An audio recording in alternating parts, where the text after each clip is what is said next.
গোপন বৈঠকে ফেরত দেয়া নিয়ে চরম সিদ্ধান্ত নিল ভারত। কপাল পুড়ল শেখ হাসিনার। শেখ হাসিনার হাতে আছে 18 দিন, বাঁচার অপশন মাত্র দুটি। অবিশ্বাস্য যা ঘটছে শেখ হাসিনার সাথে, থাকছে বিস্তারিত প্রতিবেদনে।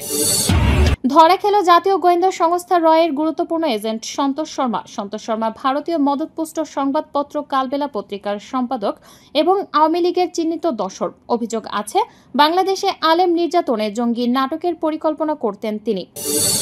ফেঁসে যাচ্ছে ভারতের সেনাবাহিনী। 15 বছর পর পিলখানা বিডিআর হত্যার গোপন রিপোর্ট প্রকাশ করল ভারতীয় মিডিয়া। জয় হাসিনা সহ ফেঁসে যাচ্ছে 48 জন শীর্ষ আওয়ামী লীগ নেতা। জাতিসংঘ বলল আওয়ামী লীগ ছাড়াও নির্বাচন। হাসিনা লীগ ফেরার পথ বন্ধ করে দিল জাতিসংঘ। দেশ ছাড়ার প্রস্তুতি নিচ্ছেন আওয়ামী লীগ সরকারের সুবিধাভোগী 200 ঊর্ধ্বতন কোপালী পুলিশ কর্মকর্তা। সেনাবাহিনীর হাতেই কি আটক হবে দেশ পলাতক হাসিনা? বেরিয়ে আসলো চাঞ্চল্যকর তথ্য। গাজীপুরের সাবেক মেয়র জাহাঙ্গীর আলমের কুকর্মের এক গোপন অধ্যায় বেরিয়ে এসেছে। নারী ঘটিত সব ভয়ঙ্কর অপকর্ম। গাজীপুরের সাবেক মেয়র জাহাঙ্গীর আলমের কুকর্মের এক গোপন অধ্যায় বেরিয়ে এসেছে সব ভয়ঙ্কর অপকর্ম। মহা দুর্নীতিবাজ শেখ হাসিনা ও তার পুত্র ডিজিটাল ডাকাত জয়ের রিজার্ভ পাচারের গোপন তথ্য ফাঁস করল সাংবাদিক ইলিয়াস। প্রধানমন্ত্রীকে পদত্যাগ করতে বলাই গণভবনে পলককে মারতে তেড়ে আসেন ওবায়দুল কাদের। ডিবি রিমান্ডে আওয়ামী ষড়যন্ত্র ফাঁস করল মন্ত্রীরা, থাকছে বিস্তারিত প্রতিবেদন। স্বৈরশাসক শেখ হাসিনাকে খোলা চিঠি, থাকছে বিস্তারিত প্রতিবেদন। অপরাধে ফাঁসি হবে প্রধানমন্ত্রী শেখ হাসিনার। ক্ষুব্ধ সেনা কর্মকর্তার জবানবন্দি, থাকছে ভিডিও সহ বিস্তারিত প্রতিবেদন। এবং সর্বশেষ জানাবো এবার হার্ডলাইনে জাতিসংঘ আন্তর্জাতিক আদালতে হবে হাসিনার গণহত্যার বিচার, থাকছে বিস্তারিত প্রতিবেদন। গোপন বৈঠকে ফেরত দেয়া নিয়ে চরম সিদ্ধান্ত নিল ভারত। কপাল পুড়ল শেখ হাসিনার। ভারতের সঙ্গে পতিত স্বৈরাচারী শাসক শেখ হাসিনার সখ্যতা দীর্ঘদিনের। তার শাসনামলে ভারত বাংলাদেশের দ্বিপাক্ষিক সম্পর্ক এক নতুন মাত্রায় পৌঁছাচ্ছে। তবে অভিযোগ রয়েছে প্রধানমন্ত্রী থাকাকালে বিতর্কিতভাবে ফারাক্কা চুক্তি, ছিটমহল বিনিময়, তিস্তা চুক্তিতে নমনীয়তা এবং ট্রানজিট সুবিধার মতো ভারতকে একাধিক একতরফা সুবিধা দেন। শেখ হাসিনা বাংলাদেশের স্বার্থবিরোধী এসব সিদ্ধান্তের মাধ্যমে শেখ হাসিনা ভারতের কাছে আত্মসমর্পণমূলক নীতি অনুসরণ করছেন বলেও সমালোচনা করে বিরোধী দলগুলো। এর মধ্যেই শেখ হাসিনার অপকর্মের বিচার প্রক্রিয়া শুরু করেছে বাংলাদেশের আন্তর্জাতিক অপরাধ ট্রাইব্যুনাল। এরপর থেকে হাসিনাকে দেশে ফিরিয়ে এনে বিচার সম্পন্ন করতে বিভিন্ন মহলে বারবার দাবি উঠেছে। এসব দাবির মুখে হাসিনাকে ফিরিয়ে আনতে জোর চেষ্টা চালিয়ে যাচ্ছে অন্তর্বর্তীকালীন সরকার। তবে শেখ হাসিনাকে বাংলাদেশের কাছে ফিরিয়ে দেওয়ার বিষয়ে পরিষ্কার কোনো বার্তা দেয়নি ভারত। এমনকি শেখ হাসিনাকে ফিরিয়ে দেওয়ার কোনো পরিকল্পনা আপাতত নয়াদিল্লির নেই বলে জানিয়েছে ভারতের গণমাধ্যম ও বিপি লাইভ। ভারতীয় শীর্ষ পর্যায়ের বিভিন্ন সূত্রের বরাত দিয়ে গণমাধ্যমটি বলেছে, বাংলাদেশের আন্তর্জাতিক অপরাধ ট্রাইব্যুনাল শেখ হাসিনার বিরুদ্ধে মানবতা বিরোধী অপরাধের অভিযোগ গ্রেপ্তারি পরোয়ানা জারি করলেও এই পলাতক স্বৈর শাসককে ফিরিয়ে না দেওয়ার সিদ্ধান্তে অটুট রয়েছে। নয়াদিল্লি শেখ হাসিনাকে ঢাকায় ফেরত পাঠাতে ভারত কোনো বাধ্যবাধকতা বা চাপের মধ্যে নেই বলেও জানিয়েছে ভারতের উচ্চপদস্থ একাধিক কর্মকর্তা। এদিকে বাংলাদেশে আওয়ামী লীগের যাবতীয় কর্মকাণ্ড নিষিদ্ধ ঘোষণা করায় শেখ হাসিনার ভবিষ্যৎ নিয়ে উদ্বেগের মধ্যে রয়েছে ভারত। এই পরিস্থিতিতে দ্রুত নির্বাচন দিতে বাংলাদেশের অন্তর্বর্তী সরকারের প্রতি আহ্বান জানিয়ে আসছে দেশটি। বাংলাদেশের অভ্যন্তরীণ বিষয় নিয়ে ভারতের এমন দাবিকে অযৌক্তিক বলে মন্তব্য করে আসছে অন্তর্বর্তী সরকার। হয় ভারতের রাজনৈতিক আশ্রয়, নতুবা দেশে ফিরে আসা। এই মুহূর্তে আর কোনো বিকল্প নেই। 77 বছর বয়সী এই সাবেক প্রধানমন্ত্রী এখন ভারতে অবস্থান করছেন। শতাধিক মামলা রুজু হয়েছে তার বিরুদ্ধে, এর মধ্যে হত্যা মামলাই বেশি। গণহত্যার মামলা নিয়ে আন্তর্জাতিক আদালতেও যাওয়ার প্রস্তুতি চলছে। তার পাসপোর্ট বাতিল হওয়ায় ভিন্ন গন্তব্যে যাওয়ার সম্ভাবনা অনেকটা উবে গেছে। ভারতীয় আইন অনুযায়ী বিনা ভিসায় তিনি 45 দিন থাকতে পারবেন। এর মধ্যে কেটে গেছে 27 দিন। যা কিছু করার এর মধ্যেই করতে হবে শেখ হাসিনাকে। শেখ রেহানার অবশ্য পরিস্থিতি ভিন্ন। তার কাছে রয়েছে ব্রিটিশ পাসপোর্ট। তিনি ইচ্ছা করলে ব্রিটেন কিংবা অন্য যে কোনো দেশে যেতে পারেন। ভারত এখন কি করবে? তারা কি শেখ হাসিনাকে রাজনৈতিক আশ্রয় দেবে, যেমনটা দিয়েছিল 1975-এ মুজিব হত্যার পর? 6 বছর ভারতের রাজধানী নয়াদিল্লিতে আশ্রয়ে ছিলেন হাসিনা। যতদূর জানা যায় ভারত এখন উভয় সংকটে। তারা কি তাকে রাজনৈতিক আশ্রয় দিয়ে বাংলাদেশের সঙ্গে বৈরী সম্পর্ক তৈরি করবে, যে সম্পর্কে এখন অনেক তিক্ততায় পরিণত হয়েছে? ভারত বিরোধী সেন্টিমেন্ট আগের থেকে অনেক বেশি এখন। বহির্বিশ্বেও ভারতের সাম্প্রতিক তৎপরতা নিয়ে নানা প্রশ্ন দানা বাঁধছে। হাসিনার সঙ্গে তাদের সম্পর্ক সর্বজন বিদিত। ৩৬ দিনে শেখ হাসিনার শাসন খতম হয়ে যাওয়ার পর ভারত বাংলাদেশের উপর নানা চাপ সৃষ্টি করতে থাকে। সংখ্যালঘু কার্ড ব্যর্থ হয়েছে, দলমত নির্বিশেষে বাংলাদেশের মানুষজন হিন্দুদের বাড়িঘর পাহারা দিয়েছে, ঢালাও অভিযোগ ভুল প্রমাণিত হয়েছে। যদিও সামাজিক যোগাযোগ মাধ্যমে মিথ্যা প্রচারণা জারি রয়েছে, এই পটভূমিতে ভারত কি শেখ হাসিনাকে প্রোটেকশন দেবে? পাসপোর্ট বাতিল হয়ে যাওয়ায় শেখ হাসিনা এখন উদ্বাস্ত। অন্য কোনো দেশে যাওয়ার ইচ্ছা থাকলেও তা খুবই কঠিন। চীন এবং ভারত হাসিনাকে নিয়ে বাজি ধরেছিল, দুটো দেশই হেরেছে। মাঝখানে জিতে গেছে অন্য একটি দেশ। চীন সতর্ক হয়ে গেছে, ভারত হাসিনাকে ঘিরে স্বপ্ন দেখছে এখনো, কিন্তু ইতিহাস অন্য কথা বলে। ধরা খেল জাতীয় গোয়েন্দা সংস্থা রয়ের গুরুত্বপূর্ণ এজেন্ট সন্তোষ শর্মা। সন্তোষ শর্মা ভারতীয় মদতপুষ্ট সংবাদপত্র কালবেলা পত্রিকার সম্পাদক এবং আওয়ামী লীগের চিহ্নিত দোসর। অভিযোগ আছে, বাংলাদেশে আলেম নির্যাতনে জঙ্গি নাটকের পরিকল্পনা করতেন তিনি। ভারতের নির্দেশনায় আওয়ামী পরিকল্পনা বাস্তবায়নে সবসময় অগ্রদূতের ভূমিকায় থাকতেন। হাসিনা রাষ্ট্রীয় সফর সঙ্গী সন্তোষ শর্মাকে সম্প্রতি দেখা গেছে জামায়াত ইসলামের সমাবেশে বিগত পতিত সরকারের শাসনামলে বাংলাদেশের আলেমদের জঙ্গির তকমা দিয়ে নির্যাতন এবং নিপীড়ন করা হতো। সাধারণত জাতীয় নির্বাচনগুলো অনুষ্ঠিত হওয়ার পূর্ব মুহূর্তেই জঙ্গি নিধন অভিযানের নামে গ্রেফতার করা হতো ১০০ আলেমকে। গ্রেফতারকৃত অনেক আলেমকে দীর্ঘদিনের জন্য করে রাখা হতো। সেই সঙ্গে জঙ্গি অভিযানের বানোয়াট গল্পকে বাস্তবিক রূপ দিতে আলেমদের ওপর নির্মম অত্যাচার করে মিথ্যা স্বীকারোক্তি আদায় করত আইন শৃঙ্খলা বাহিনীর সদস্যরা। স্বীকারোক্তি আদায়ের সময় বাংলাদেশের আইন শৃঙ্খলা বাহিনীর সঙ্গে ভারতীয় বাহিনীর সদস্যরা উপস্থিত থাকত বলে অভিযোগ করেছেন বাংলাদেশের অনেক আলেম। ভারতীয় বাহিনীর সঙ্গে আলেম নির্যাতনে অংশ নিতেন বাংলাদেশ পূজা উদযাপন ওদের কেন্দ্রীয় সাধারণ সম্পাদক এবং কালবেলা পত্রিকার সম্পাদক সন্তোষ শর্মা। নির্যাতনের শিকার অনেক আলেম শেখ হাসিনার পতনের পর কারামুক্ত হয়ে এসব তথ্য দিয়েছেন। গত বছরে শেখ হাসিনা পতনের পর বাংলাদেশের ওপর থেকে নিয়ন্ত্রণ হারিয়েছে ভারত। তবে সন্তোষ শর্মা সহ ভারতীয় চরেরা হাসিনা পতনের পর থেকেই কৌশলে ভারতের ষড়যন্ত্র বাস্তবায়নে কাজ করছেন বলে অভিযোগ উঠেছে। শেখ হাসিনার আমলে আওয়ামী ক্ষমতার ছত্রছায়া থেকে নির্বিঘ্নে ভারতীয় পরিকল্পনা বাস্তবায়ন করেছে সন্তোষ শর্মা সহ ভারতীয় চরেরা। তবে শেখ হাসিনা পতনের পরে সব চরেরা কৌশলে বদলে দেশকে অস্থিতিশীল করার পরিকল্পনায় মেতেছেন বলে ধারণা করেছেন রাজনৈতিক বিশ্লেষকরা। গাজীপুরের সাবেক মেয়র জাহাঙ্গীর আলমের কুকর্মের এক গোপন অধ্যায় বেরিয়ে এসেছে নারী ঘটিত সব ভয়ঙ্কর অপকর্ম। চাকরির প্রলোভন দেখিয়ে ডেকে নেওয়া হতো অফিসে, এরপর চলত অশালীন প্রস্তাব, শর্ত আর নীরব চুক্তি। গার্মেন্টস কর্মীর সাথে গোপন ভিডিও। তিনি একসময় ছিলেন গাজীপুরের স্বপ্নদ্রষ্টা উন্নয়নের পোস্টার বয়, নাম জাহাঙ্গীর আলম। সফল মেয়র, শিক্ষিত নেতা, এই পরিচয়ের আড়ালে লুকিয়েছিল ভয়াবহ এক মুখোশ। গাজীপুরের রাজনীতির আলোচনায় জাহাঙ্গীর আলম শুধু একজন নেতা নন, তিনি ছিলেন বিতর্ক আর গুঞ্জনের কেন্দ্রবিন্দু। তার বিরুদ্ধে সবচেয়ে গুরুতর অভিযোগগুলোর মধ্যে অন্যতম ছিল নারী কেলেঙ্কারি। নারীদের ব্যবহার করে রাজনৈতিক ও ব্যক্তিগত স্বার্থ হাসিল করা। স্থানীয় অনেক নারী অভিযোগ করেছেন, জাহাঙ্গীর আলম মেয়র হওয়ার পরই তার চারপাশে গড়ে ওঠে একটি নারী প্রভাবিত বৃত্ত। এই বৃত্তে থাকত তরুণী নেত্রী, চাকরি প্রার্থী নারী ও স্থানীয় শিল্প এলাকার গার্মেন্টস কর্মী। অভিযোগ রয়েছে, মেয়রের প্রভাবশালী দপ্তরে প্রবেশের জন্য অনেক নারীকে আগে দিতে হতো ব্যক্তিগত সময়, চাকরির প্রলোভন দেখিয়ে ডেকে নেওয়া হতো অফিসে। এরপর চলত অশালীন প্রস্তাব, শর্ত আর নীরব চুক্তি। এক গোপন ভিডিও ক্লিপে দেখা গেছে মেয়রের অফিসে একাধিক নারী নিয়মিত যাতায়াত করছে। সিসিটিভি ফুটেজ এমন দৃশ্য পাওয়া গেছে যেখানে রাত গভীর হলেও মেয়রের অফিস খোলা থাকত, অতিথি থাকতো শুধু নারী। একাধিক ভয়েস রেকর্ড ও কথোপকথনে উঠে এসেছে আরো ভয়ঙ্কর তথ্য। নারী নেত্রীদেরকে বিভিন্ন জায়গায় পাঠানো হতো রাজনৈতিক নেতা, ব্যবসায়ীদের সঙ্গে সম্পর্ক গড়ে তোলার জন্য। বিনিময়ে মিলত প্রজেক্ট বরাদ্দ, অনুমোদন। একসময় গাজীপুরের বিভিন্ন এলাকায় মেয়রের সঙ্গে দেখা করার জন্য আবেদন নামে একরকম প্রক্রিয়া চালু হয়, যেখানে আবেদনকারী নারী হলে অনেক দ্রুত সাড়া মিলত, কিন্তু পুরুষদের আবেদন দিনের পর দিন পড়ে থাকত।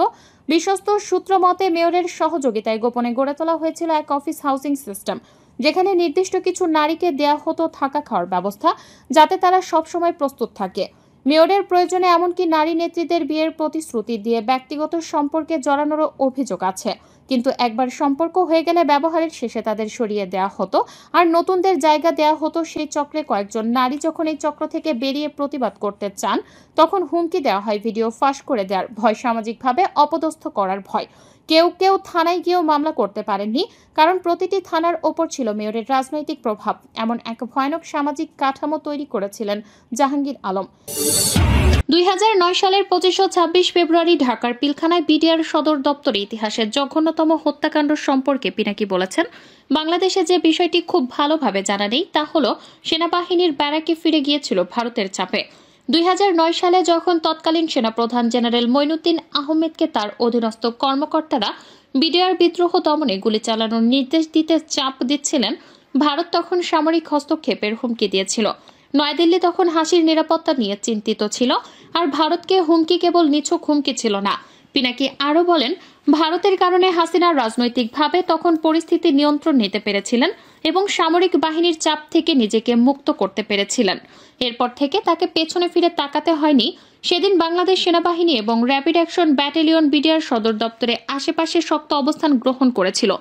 রাস্তায় ট্যাঙ্কগুলো নামিয়ে সেনাবাহিনীর চূড়ান্ত হামলার প্রস্তুতি নিচ্ছিল, প্যারাট্রুপ কমান্ডো প্রস্তুত ছিল। তবে ভারতের সামরিক হস্তক্ষেপের হুমকির কারণে তারা অভিযান করতে পারেননি, যা দেরিতে হলেও প্রকৃত সত্যটা জানা গেল। পিলখানায় সেদিন এত বড় একটি হত্যাকাণ্ডের ঘটনা যে গুটি কয়েক ডিএসসি এর নায়ক কিংবা হাবিলদারের নেতৃত্বে কিছুতেই সংঘটিত করা সম্ভব ছিল না, এই সত্যটা সামনে এলো। অত্যন্ত পরিকল্পিতভাবে 25 ফেব্রুয়ারির এই পৈশাচিক হত্যাকাণ্ডের ঘটনা ঘটানো হয়েছিল। খুব চতুরতার সঙ্গে পিলখানা ঘটনাটি তারা সংঘটিত করেছিল। যে সেনাবাহিনী ভারত এবং শেখ মুজিবের বাকশালের বিরুদ্ধে বাধা হয়ে দাঁড়িয়েছিলেন, এবার প্রথম এসে সে রাস্তা বন্ধ করে দেওয়া হয়েছে। হাসিনাকে ক্ষমতায় বসানো 1.5 মাসের মাথায় প্রথমে কথিত বিডিআর বিদ্রোহের মাধ্যমে সেনাবাহিনীর ধ্বংস করে দেওয়া হয়। সেদিনই হাসিনা সরকারের শেষ দিন হতে পারত, কিন্তু ভারতীয় সেনাপ্রধান বাংলাদেশে হামলার হুমকি দিলে বাংলাদেশ সেনাবাহিনী চুপ থাকতে বাধ্য হয়। বিডিআর হত্যাকাণ্ডের দিন যারা হাসিনার বিরুদ্ধে কথা বলেছিলেন তাদেরকেও ধীরে ধীরে গুম, খুন আর চাকরিচ্যুত করা হয়েছিল। এরপর সেনাবাহিনী উঠে দাঁড়াতে পারেনি। এখন যে সেনাবাহিনী আছে তারা শুধু রাস্তার কন্ট্রাক্টর আর ভোটচোরদের পাহারাদার। বিডিআর হত্যাকাণ্ডের পর বিক্ষিপ্ত সেনাদের সামাল দিতে ঢাকা ক্যান্টনমেন্টে যায় শেখ হাসিনা। একজন ক্ষুব্ধ সেনা কর্মকর্তা শেখ হাসিনাকে বলেন, কয়েকজনের জবানবন্দি সিপাহী সেলিম রেজা, বয়স 28, নম্বর 63907। 2010 সালে নভেম্বর সন্ধ্যা 7:30টায় শুরু হওয়া জিজ্ঞাসাবাদে সে জানায়, শেখ সেলিম এবং তাপসের সঙ্গে তাদের নিয়মিত যোগাযোগ ছিল। তখন তাপস বলেছিল, সেনা কর্মকর্তাদের মেরে ফেলে কোনো সমস্যা নেই। 44 ব্যাটালিয়নের ডি নাসিরউদ্দিন শেখ সেলিম এবং তাপসের কাছে গিয়েছিলেন। তারা বলেছে, আমরা জিম্মি করে যাই করে আমাদের মাফ করে দেবে। সিপাহী জিয়াউল হক, নাম্বার 71318। জিয়াউল জানায়, কমপক্ষে 10 জন সিপাহীর সঙ্গে হাসানুল হক ইনুর নিয়মিত যোগাযোগ ছিল। ইনু তাদের প্রয়োজনে বিদেশে পাঠিয়ে দেওয়ার আশ্বাস দেয়। জিয়াউল জানান, তারা একাধিকবার তাপসের মুখে শুনেছে অপারেশন ভালো হলে সজীব ওয়াজেদ জয় খুশি হবে। প্রধানমন্ত্রী শেখ হাসিনা পেয়েছিলেন 1 ঘন্টা 4 মিনিট। যথেষ্ট সময় পেয়েও তারা কেন কোনো ব্যবস্থা গ্রহণ করল না? শেখ হাসিনার বিচার বার্ষিক নৈশভোজে অংশ নিতে অসম্মতি জানিয়েছিলেন কেন? 2009 সালে 1 মার্চ সংসদে প্রধানমন্ত্রী জানিয়েছিলেন, 25 ফেব্রুয়ারি খুব সকালে তিনি একটি গোয়েন্দার রিপোর্ট পেয়েছিলেন। কি ছিল সেই রিপোর্টে? জেনারেল শাকিলের সাথে শেখ হাসিনার সর্বশেষ কথা কি হয়েছিল? প্রধানমন্ত্রীর সামরিক উপদেষ্টা মেজর জেনারেল তারিক সিদ্দিকীর ভূমিকায় সেদিন কি ছিল? সেদিন বিশেষ ব্যবস্থাপনায় বিমান চলাচলের শিডিউল পাল্টে ফেলা হয়েছিল কেন? সজীব ওয়াজেদ জয় 27 ফেব্রুয়ারি দুবাই গিয়ে পিলখানা ঘটনায় জড়িত কিছু ব্যক্তির সাথে দেখা করেছিলেন কেন? জয়ের সে সময়কার পাসপোর্ট তদন্তকারীদের দেখতে দেওয়া হয়নি কেন? পিলখানা ঘটনা তদন্তে গঠিত 3টি কমিটির একটি কমিটিও জয়কে জিজ্ঞাসাবাদ করার অনুমতি পায়নি কেন? জয় কেন বিদেশি পত্রিকায় বাংলাদেশ সেনাবাহিনীর শক্তি সামর্থ্য নিয়ে বিরূপ মন্তব্য করেছিলেন? এখন প্রশ্ন হলো, একমাত্র হাসিনার নিরাপত্তা নিয়ে চিন্তিত হওয়া ছাড়া ভারতের সামরিক হস্তক্ষেপের হুমকির পেছনে নয়াদিল্লির আর কি স্বার্থ ছিল? এবার রিমান্ডে চাঞ্চল্যকর সব তথ্য দিয়েছেন সাবেক আইজিপি AKM শহীদুল হক। ফাঁস করে দিলেন পদত্যাগ করে দেশ থেকে পালিয়ে যাওয়া শেখ হাসিনার কুকর্মের গোপন তথ্য। বেরিয়ে এসেছে 2013 সালের 5 মে মতিঝিল শাপলা চত্বরে হেফাজতে ইসলামের সমাবেশ ঘিরে গণহত্যার রহস্য। ছাত্র জনতার আন্দোলন দমনের নামে নিপীড়ন, নির্যাতন, গ্রেপ্তার ও গণহত্যায় পুলিশকে উস্কানিমূলক পরামর্শ দিতে উপর থেকে নির্দেশনা দেওয়া হয়েছিল বলে জানান সাবেক আইজিপি AKM শহীদুল হক।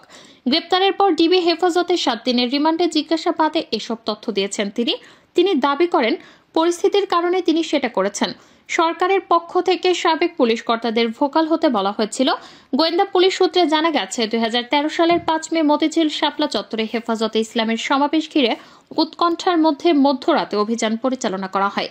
শত শত মৃত্যুর অভিযোগ করা হলেও তা ধামাচাপা দেওয়া হয়।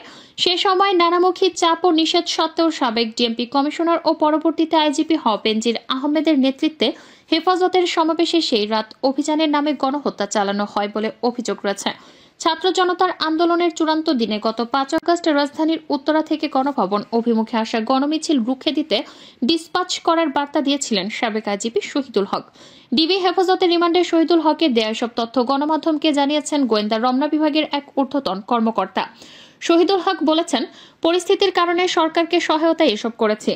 গোয়েন্দা রমনা বিভাগের ওই ঊর্ধ্বতন কর্মকর্তা বলেন, দেশের ইতিহাসের সর্বোচ্চ বড় ছাত্র জনতার গণ আন্দোলনের চূড়ান্ত দিন গত 5 আগস্ট সকালে তার নামে একটি মোবাইল নম্বর থেকে হোয়াটসঅ্যাপে দুবার বার্তা দেওয়া হয়। বার্তাটি পাঠানো হয়েছিল সেদিন আন্দোলন দমনে সক্রিয় ডিএমপির এক ঊর্ধ্বতন পুলিশ কর্মকর্তাকে, যিনি বর্তমানে আইন শৃঙ্খলা বাহিনীর। শুধু ক্ষমতাকে ধরে রাখার জন্য কতজনের জীবন শেষ করে দিয়েছেন, কত মায়ের আহাজারিকে দীর্ঘস্থায়ী করেছেন, কত অমিত সম্ভাবনাকে ধূলিসাৎ করেছেন, কতজনকে চিরতরে অন্ধ করেছেন। স্বজন হারানোর ব্যথা সত্যি সত্যি আপনাকে মর্মপীড়ায় দংশন করলে আপনি লাশের বিনিময়ে ক্ষমতাকে প্রাধান্য দিতেন না। ক্ষমতা ছাড়তে বাধ্য হওয়ার সময় আপনি কেঁদেছেন। ক্ষমতা আপনার কাছে কান্নার বিকল্প। রাষ্ট্রকে ব্যক্তিগত মনে করেছিলেন, ভেবেছিলেন আপনি রাষ্ট্রের সমকক্ষ সাবেক প্রধানমন্ত্রী শেখ হাসিনা। আপনি 1 মাসের অধিক দেশের বাইরে অবস্থান করছেন। অবশ্য বাইরে থাকাটাকে আপনি স্বেচ্ছায় বরণ করে নিয়েছেন। আপনি যখন বুঝতে পেরেছেন সর্বগ্রাসী ক্ষমতা আপনার জীবনকে আর সুরক্ষা দিতে পারছে না, তখন দেশ, জনগণ এবং আওয়ামী লীগকে রেখে বাংলার মাটিকে রক্তরঞ্জিত করে দেশান্তরিত হয়েছেন। আপনি এখন উপলব্ধি করতে ব্যর্থ হচ্ছেন, পিতার দেশ রেখে আওয়ামী লীগকে রেখে মাতৃভূমি পরিত্যাগ করা কত মর্মান্তিক এবং লজ্জাজনক। এতে আপনার নৈতিক শক্তির সামর্থ্য শেষ হয়ে গিয়েছে। আপনার বিবেচনাহীন অহংবোধ ও দাম্ভিকতা আপনাকে এই পরিণতির দিকে নিয়ে গেছে। আপনি বুঝতেও পারেননি বারবার ভোটবিহীন ক্ষমতা ধরে রাখতে গিয়ে রাষ্ট্রীয় প্রতিষ্ঠানকে দলীয়করণ ও প্রতিরক্ষা শক্তিকে দুর্বল করে গিয়ে রাষ্ট্রকে কি ভয়ঙ্কর সর্বনাশে ফেলে দিয়ে গেছেন। রাষ্ট্রের স্বাধীনতা ও সার্বভৌমত্বকে কতটা ঝুঁকিপূর্ণ করে গেছেন। আপনি ভেবেছিলেন জনগণ নয়, রাষ্ট্রযন্ত্র ব্যবহার করে এবং বাইরের শক্তির সমর্থনে ক্ষমতা চিরস্থায়ী করা যায়। আপনি প্রায় বলতেন, ভোট চুরি করলে বাংলার জনগণ ক্ষমতায় থাকতে দেয় না। সত্যি আপনি ক্ষমতা হারিয়েছেন এবং জনগণ আপনাকে ক্ষমতায় থাকতে দেয়নি। শান্তিপূর্ণভাবে ক্ষমতা হস্তান্তরকে আপনি রুদ্ধ করেছিলেন। ফলে ছাত্র জনতার গণ অভ্যুত্থানে আপনাকে উৎখাত করাই ছিল একমাত্র গণতান্ত্রিক এবং সাংবিধানিক পথ। আপনি ক্ষমতা ধরে রাখতে গিয়ে প্রচণ্ড রক্তপাতের আশ্রয় নিয়েছেন, রাষ্ট্রকে যুদ্ধাবস্থায় নিয়ে গেছেন, জনগণের প্রতি শত্রু ভাবাপন্ন হয়ে গণমানুষের বিরুদ্ধে অবস্থান নিয়েছেন। ফলে ছাত্র জনতা সহ প্রজাতন্ত্রের সেনাবাহিনীর ঐতিহাসিক ভূমিকা আপনার পতনকে অনিবার্য করে তোলে। ভূরাজনৈতিক বাস্তবতায় এর কোনো বিকল্প ছিল না, কারণ রাষ্ট্রের স্বাধীনতা, সার্বভৌমত্ব বিপন্ন হলেও আপনার ক্ষমতার তৃষ্ণা নিবৃত হতো না। তা জনগণ যেমন জানে, তেমনি আপনার দলও জানে। আপনি এখন নিশ্চয়ই অবসর পেয়েছেন অনেক, কিন্তু দেশের রাজনীতি নিয়ে মাঝে মধ্যে মন্তব্য করছেন, বিবৃতি দিচ্ছেন, ইন্টারভিউ দিচ্ছেন। দেশ এবং জনগণ তো দূরের কথা, আওয়ামী লীগের করণীয় নিয়েও আপনার রাজনৈতিক পরিসমাপ্তি ঘটে গেছে। কারণ আওয়ামী লীগকেও আপনি নিজ হাতে শেষ করেছেন। পালিয়ে নিজ জীবন বাঁচাতে গিয়ে দলসহ সবকিছু পরিত্যাগ এবং পরিত্যক্ত করে চলে গেছেন। যেহেতু জানতেন দেশ ত্যাগ করছেন, কিন্তু দলীয় নেতাকর্মীদের নিরাপত্তার কথা ভেবে একটি শব্দ উচ্চারণ করেননি, বরং আওয়ামী লীগের মতো ঐতিহ্যবাহী একটি রাজনৈতিক দলকে গণহত্যায় অভিযুক্ত করে পরিচয় সংকটে ফেলেছেন। আপনার ফ্যাসিবাদী রাষ্ট্র ব্যবস্থা থেকে সরে এসে রাষ্ট্র কিভাবে নির্মিত মমতাজকে জিজ্ঞাসাবাদ করা হয়, সে তো আওয়ামী লীগের জন্য ফাঁসির দড়িতে ঝুলতে যাচ্ছে। কিন্তু দলের সিনিয়র নেতা ওবায়দুল কাদের থেকে শুরু করে শেখ হাসিনার তো বিদেশে আরাম আয়েশে রয়েছেন। তাহলে আওয়ামী লীগ করে কি লাভ হলো? তার এ সময় আক্ষেপ করে মমতাজ জানান, যে দলের নেতারা কর্মীদের বিপদে ফেলে বিদেশে পালিয়ে যায়, সেই দলের রাজনীতি আর করবেন না তিনি। তাছাড়া আদালতে তোলার সময় সাধারণ মানুষের ধাওয়া খেয়েও চরম ভয় পেয়েছেন মমতাজ। তিনি ভেবেছিলেন গণধোলাই খেয়ে তিনি মারা যাবেন, এজন্যই দৌড়ে কারাতে ঢুকেছিলেন। এ সময় আওয়ামী লীগ করে ভুল করেছেন বলে স্বীকার করেন সাবেক এমপি। মমতাজ বেগমের বিরুদ্ধে উঠেছে একটি গুরুতর অভিযোগ। তার সৎমা দাবি করেছেন, তিনি নানা অসুস্থতা ও আর্থিক সংকটে ভুগলেও কন্যা মমতাজ যে তার কোনো খোঁজ নেন না। সৎ কিংবা আপন মা তো মাই হয়। এছাড়াও তার সৎমা অভিযোগ করেছেন, পৈতৃক সম্পত্তিতে তার যথাযথ অধিকার থেকে বঞ্চিত করা হচ্ছে এবং এর পেছনে নাকি হাত রয়েছে সাবেক এমপি মমতাজের, যে 300 টাকায় সারা রাত সার্ভিস দিয়েছেন একাধিক পুরুষের সাথে, 3-3 বার স্বামীর নাম পরিবর্তন করেছেন এবং নান্টু ঘটকের সফলতায় 17 বার বিয়ের পিড়িতে বসা মমতাজ জাতীয় সংসদে দাঁড়িয়ে আমাদের ইসলাম ধর্ম শেখাতেন এরকম হাস্যকর বাস্তবে সবাই হাসলেও যার বিশেষ অঙ্গের তেল ঢালছেন তিনি কিন্তু রঙ্গেই আছেন। ডাবল সেঞ্চুরি করে ফাইটটা যাওয়া শিল্পী হাসিনার আমলে গান আর কোরআনের ব্যাখ্যায় সমান তালে সংসদ মাতিয়ে রেখেছিলেন, যিনি একসময় অশ্লীল গান আর কথায় গ্রামের অশিক্ষিত এক শ্রেণীর মানুষজনকে মনোরঞ্জন করতেন। এরকম অশিক্ষিত মূর্খদের দখলে ছিল গোটা বাংলাদেশ। আওয়ামী লীগের শাসনামলে বরাবরই ছিলেন আলোচিত সমালোচিত। কখনো সংসদ অধিবেশনের সময় দলীয় প্রধানের মঞ্চে করতে কান দিয়ে কে বিএনপির প্রতিষ্ঠাতা প্রয়াত প্রেসিডেন্ট জিয়াউর রহমানের শহীদ হওয়ার নানা রকম ব্যাখ্যা ফেরি করে বিদ্যুৎ বিতরণের বক্তব্যের পাশাপাশি নিজ এলাকার দলীয় সভা সমাবেশে জেলা আওয়ামী লীগের বর্ষিয়ান নেতাদের কটাক্ষ করে মন্তব্য করাই ছিলেন বিতর্কের শীর্ষে। সরকারি প্রকল্প বরাদ্দের টাকা হাতিয়ে নেওয়া ছিল তার প্রধান টার্গেট। শিক্ষা প্রকল্পে বিল্ডিং নির্মাণ, টয়লেট সংস্কার, স্বাস্থ্যসেবায় ওষুধ কেনার সব জায়গায় মিথ্যা বিল, ভুয়া ঠিকাদারি, নিজেদের আত্মীয়দের নাম ব্যবহার করে কোটি কোটি টাকা ব্যয় করেন। এক টেন্ডার প্রক্রিয়ায় দেখা যায় 1 কোটি টাকা প্রকল্পের কাজ হয়নি, কিন্তু বিল হয়েছে 98 লক্ষ। দুদকের তদন্তে উঠে এসেছে ঢাকার ধানমন্ডি ও উত্তরায় রয়েছে 3টি বিলাসবহুল ফ্ল্যাট, যার কোনো ট্যাক্স ডকুমেন্ট নেই। শুধু দেশেই নয়, দুবাই ও মালয়েশিয়াতেও রয়েছে তার নামে অ্যাপার্টমেন্ট। তার একটি বিদেশি অ্যাকাউন্টে গত 5 বছরের লেনদেন হয়েছে 17 কোটি, অথচ একর ফাইলে দেখানো হয়েছে বাৎসরিক আয় মাত্র 7 লাখ। তার অপরাধ শুধু অর্থেই সীমাবদ্ধ নয়, নিজের দলীয় কর্মীদের উপর ক্ষমতা খাটিয়ে অপমান, নারী কর্মীদের হেনস্থ এবং যাদের কাছ থেকে টাকা আদায় করতে পারেনি তাদের বিরুদ্ধে মিথ্যা মামলা, এসব ছিল তার প্রতিদিনের কাজ। এমনকি স্থানীয় 2 সাংবাদিক তার দুর্নীতির খবর প্রকাশ করায় এক রাতে থানায় তুলে এনে তাদের মারধরের অভিযোগ পাওয়া গেছে। অভিযোগ আছে চাকরি দেওয়ার নামে চলে ঘুষের বাণিজ্য। একটি পদের জন্য আদায় করা হতো লাখ লাখ টাকা।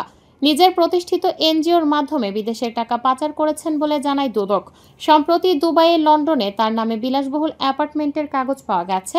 এছাড়াও অভিযোগ আছে 2019 সালে মমতাজ বেগম তার নির্বাচনী এলাকা মানিকগঞ্জে বিনামূল্যে স্বাস্থ্যসেবা প্রদান এবং ওষুধ বিতরণ কার্যক্রম শুরু করেন।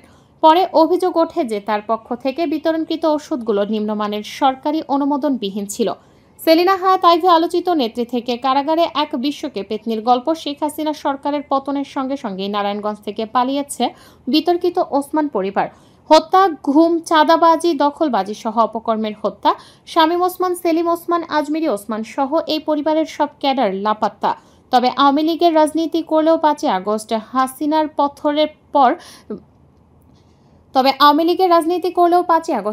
পতনের পর কোনো বাধা